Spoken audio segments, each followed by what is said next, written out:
University of Delaware is talking about what they're going to do in regards to the grant bargain. And he says some things that are very, very interesting. They reveal exactly what we had feared was going on inside the Obama administration. First, let's start with his framing of the issue. Democrats are also going to have to step up here and do some tough things. And, you know, the notion that somehow that these deficits and our debt are not a threat to our national security and our economic future is something I could not disagree with more strongly. As bullshit. There are some, maybe not so much in our party, but some commentators on the left that suggest that. Scare tactic. It's ridiculous in 18 different ways. It's a threat to national security. Look, I want to balance the budget, right?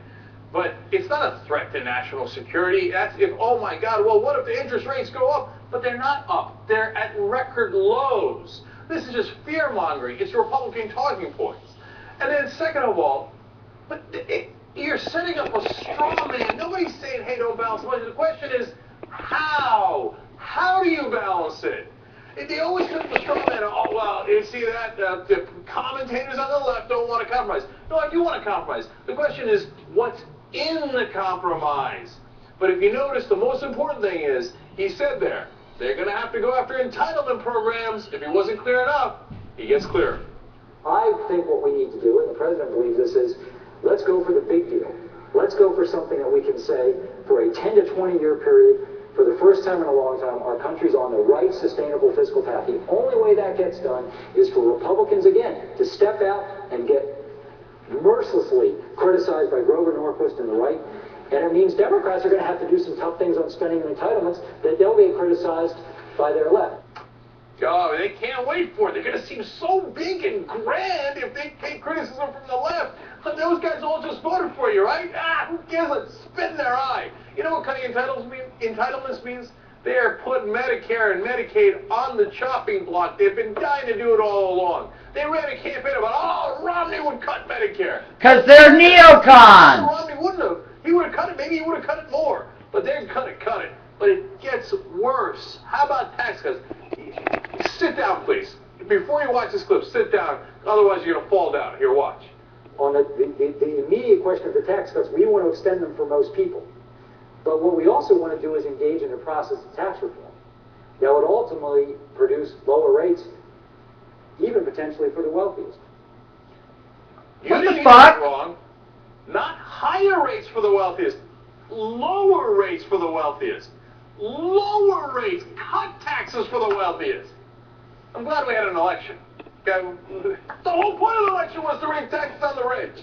And now they're turning around and saying, yeah, we take money from them too. Who cares? We're going to screw you and stick you with a bill, and we're going to give it to the rich anyway. It's sick.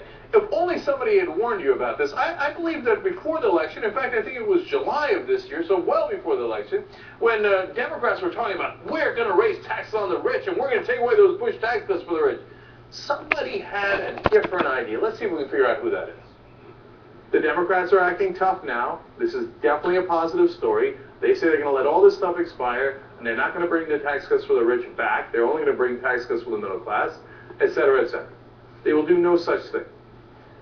If President Obama wins, what they will do is sign a grand bargain where they will cut Social Security, cut Medicare, cut programs for the poor, cut programs for the middle class. And yes, they will give some tax cuts definitely to corporations and perhaps even to the rich. Perhaps even to the rich.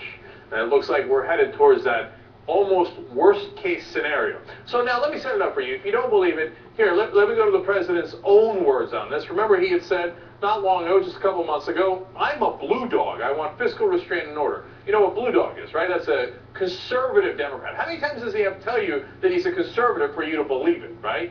All right, so that's not enough for you. Let's get more specific.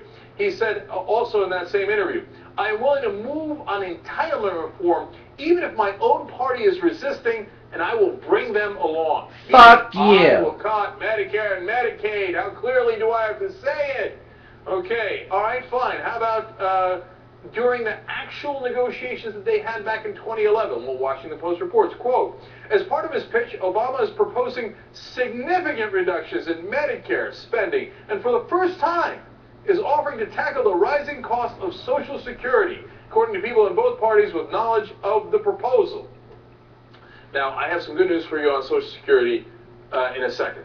But look, he's already proposed all that. He's already said to Boehner, I'll give you Medicare and Medicaid, and he even offered up Social Security.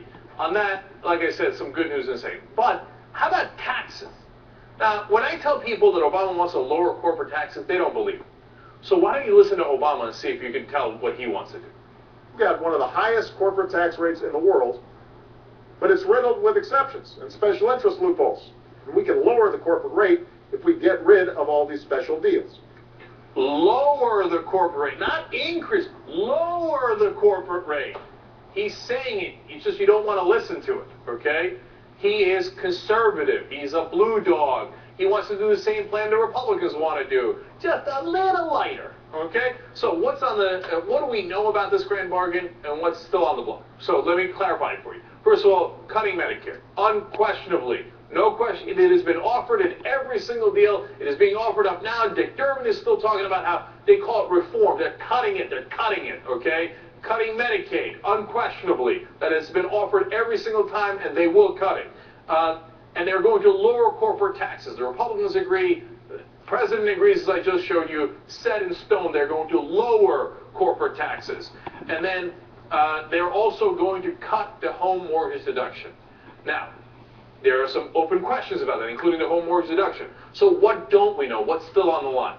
Well, this morning as we're cooking this segment up, I put up Social Security. It's something that I've been talking about a long time. We don't know if they're going to cut Social Security. That's less clear than Medicare and Medicaid. Well, good news on that front today. Dick Durbin coming out and saying that Harry Reid, Dick Durbin, the House Democrats, and even apparently President Obama told the Republicans Social Security, for the purposes of this negotiation, is off the table. If they go back on that, it'll be nuclear, okay? So that's, it looks like, hey, we might have saved Social Security. Great fighters like Bernie Sanders fought really hard to make that happen. All right, now what else is possibility as far as grand bargain is concerned? Well, how will the home mortgage be cut? Will it be cut just for the rich, or are they going to take it out of your hind? Because if they cut your home mortgage deduction, oh, people are going to be so mad. And then finally, the top tax rate.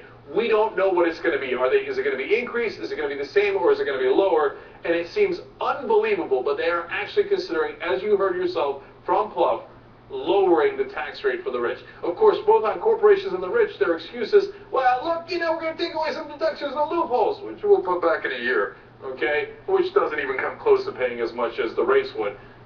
But after the election, if they lower the taxes on the rich, it'll be insanity, and that's exactly the direction they're going. And by the way, you can tell how these negotiations are going to go by who's in charge. Wall Street Journal reports the White House has tapped Treasury Secretary Geithner as its lead negotiator in with Congress. In other words, it's over. It's You over. know what happens when a Republican negotiates with a Republican? The Republican wins. Geithner is a Republican. He's going to give them everything they want. Everything. And finally, I love this report from the New York Times a little earlier this month. Get a load of this. Quote, the proposal by Mr. Romney was envisioned to help pay for an across-the-board income tax cut, a move ridiculed by President Obama as window dressing to a sketchy deal. But many Democrats now see it as an important element of a potential deficit reduction agreement, and one they can claim to be bipartisan. I'll bet you can. Well, they are wrong about one thing. It wouldn't be bipartisan. It would be partisan. Just the Republican side. They are considering taking the Romney tax plan. Why the hell did we have an election? You got to understand something. Both sides raised $1 billion. You think those people don't want their money back? Yes, Obama got some small donors, but the lion's share were still very, very large donors. And now they want their return on investment. All that nonsense you said to get elected, who gives a damn? Give me my damn tax cuts. The bill is coming due. Our system is broken. Money runs everything. This is sick. This is gross. This is not what you voted for. All right. When we come back, Republicans attacking Susan Rice, but have they gone too far? Some claim that there might be racial implications here. I'm not sure about that. We'll discuss it when we return. He also gave us the horrible optics of he and Lindsey Graham as old white establishment folks wrongly and repeatedly attacking a much younger black woman. And then later in the program, the movie about getting Osama bin Laden. Did they get classified information for that? Does it help the Obama administration? We'll talk about that as well.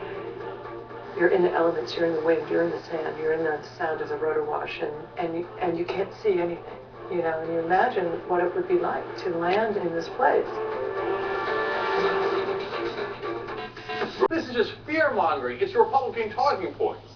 And then second of all, you're setting up a straw man. Nobody's saying, hey, don't balance the budget. The question is, how? How different ways? It's a threat to national security. Look, I want to balance the budget, right?